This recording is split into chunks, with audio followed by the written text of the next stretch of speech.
ઉમરેઠના સુંદલપુરા ખાતે મહીસાગર નદીના પટ્ટમાં ખનન માફિયાઓ દ્વારા પુલ બનાવી દેવામાં આવ્યાની ચર્ચાએ જોર પકડ્યું છે। નદીના પાણીનું વહેણ રોકીને કાંચલાઓ પુલ બનાવી ખનન માફિયા કોના આશીર્વાદથી આટલા બેફામ બન્યા છે તે અભ્યાસનો વિષય બની ગયેલ છે। જો તંત્ર વહેલી તકે આને નહીં રોકે તો મહેમદાવાદ જેવી દુર્ઘટના સુંદલપુરા પણ બની શકે છે। આ વિશે તંત્ર વહેલી તકે ભૂમાફિયાઓ પર કામગીરી કરે તેવી મહિલાની માંગણી છે। મહીસાગર નદીના કિનારે જેસાપુરાથી સુંદલપુરાના નદીના પટ્ટ વિસ્તારમાં રેતી અને સ્ક્રેપનું સૌથી મોટું ખનન કરવામાં આવી રહ્યું છે।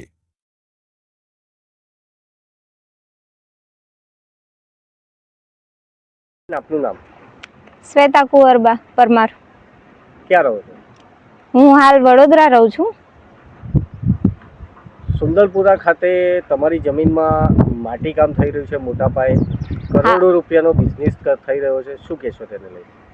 500 કરોડથી ઉપરની રેતી ચોરી થઈ ગઈ છે અને 2017થી હું અહીંયા જ છું। જગ્યા ઉપર રેતીનું કામ ચાલુ હોય એટલે હું જ્યારે આવું ત્યારે ત્યાં બંધ કરાવું છું, રેડ પડાવું છું, બધું કરું છું, પણ ઉપર સુધી રજૂઆત પણ કરેલી છે મેં।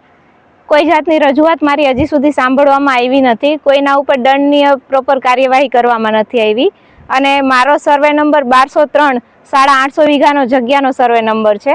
વડીલો પાર્જિત જગ્યા છે મારી। મારા તારાબા પૃથ્વીરાજસિંહ, શ્વેતાબા અનિરુદ્ધસિંહ વગેરેના નામ ચાલે છે એની અંદર। સર્વે નંબર મારો આગળ જેસાપુરાની હદથી લઈ અને 84 નંબર સુધી ચાલે છે। 5 કિલોમીટરનો મારો એરિયા છે। હવે જ્યાં જુઓ ને ત્યાં બધે રેતીના ખોદકામ થયેલા છે। બધી રજૂઆત અનેકવાર મૂકેલી છે, વિડીયો આપેલા છે, ખોદકામ થયેલા વિડીયો આપેલા છે, કોઈ જાતનું કોઈ કાર્યવાહી થઈ નથી। અને જ્યારે હું સ્થળ ઉપર જઈને કરાવું છું બંધ ત્યારે મારી માથે હથિયારી હુમલા કરવામાં આવે છે, જેની રજૂઆત હું પોલીસ સ્ટેશને કરું કે અધિકારીઓને કરું ને તો એ લોકો મને એમ કહે છે કે બેન તમારે જગ્યા ઉપર જવાની જરૂર શું છે। હવે મારી જગ્યા ઉપર હું નથી જઈ શકતી, ગવર્મેન્ટ ઇન્વોલ્વ નથી થતી, એના કારણે મને અને સરકારી તિજોરીને બેને કરોડોનું નુકસાન થઈ રહ્યું છે।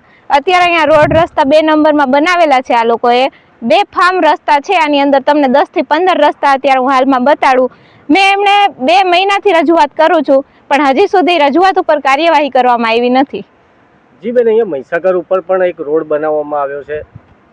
અરે અંદર નદીમાં રોડ ચાલુ છે, અત્યારના નદીના કપચીના પ્લાન્ટ ચાલુ છે, ત્યાં એ લોકો ઇનલીગલ રોડ બનાવ્યો છે। ખાણ ખનીજ અધિકારી રેડ જોવા માટે આવે છે તો ત્યાં તો ચા પાણી પીને વયા જાય છે, કોઈ કઈ ધ્યાન તો દેતું નથી। જી બેન, તમે કઈ કઈ જગ્યાએ આને લઈને રજૂઆત કરી છે? અરજી કઈ કઈ જગ્યાએ આપેલી છે? મેં રજૂઆત સરપંચ, તલાટી, મામલતદાર, circle officer, TDO officer, DDO officer, ત્યાર પછી ઉપર કલેક્ટર સાહેબને, નાયબ કલેક્ટર સાહેબને, ગાંધીનગર ગઈ હતી હું।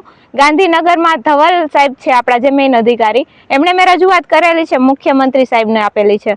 પોલીસ સ્ટેશનમાં મેં પીએસઆઈ સાહેબને આપેલી છે, ઉપર ડીવાયએસપીને આપેલી છે અને ત્યાર પછી છેલ્લે એસપી સાહેબને। કોઈ એવી જગ્યા નથી જ્યાં મેં રજૂઆત નથી કરેલી।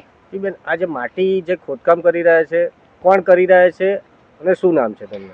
અહીંયા જે નામી ભૂમાફિયા કહેવાય ને એ લોકો ખોદકામ કરી રહ્યા છે। રણજીત વણઝારા કરીને છે, જેને લીઝની પરમિશન મળેલી છે, જે 15 વર્ષથી પૂરી નથી થતી। 35 વીઘાની લીઝ એ જણ મારી જગ્યામાંથી માલ કાઢીને અત્યારે વેચે છે।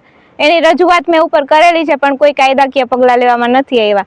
ત્યાર પછી એક દેવજીભાઈ પટેલ છે, પરસોત્તમભાઈ પટેલ છે, 4 ભાઈઓ છે, એ લોકો આની અંદર રેતીની કામગીરી કરે છે અત્યારે હાલમાં। એમનો કપચીનો પ્લાન્ટ પણ છે, એ મારી જગ્યા ઉપર છે।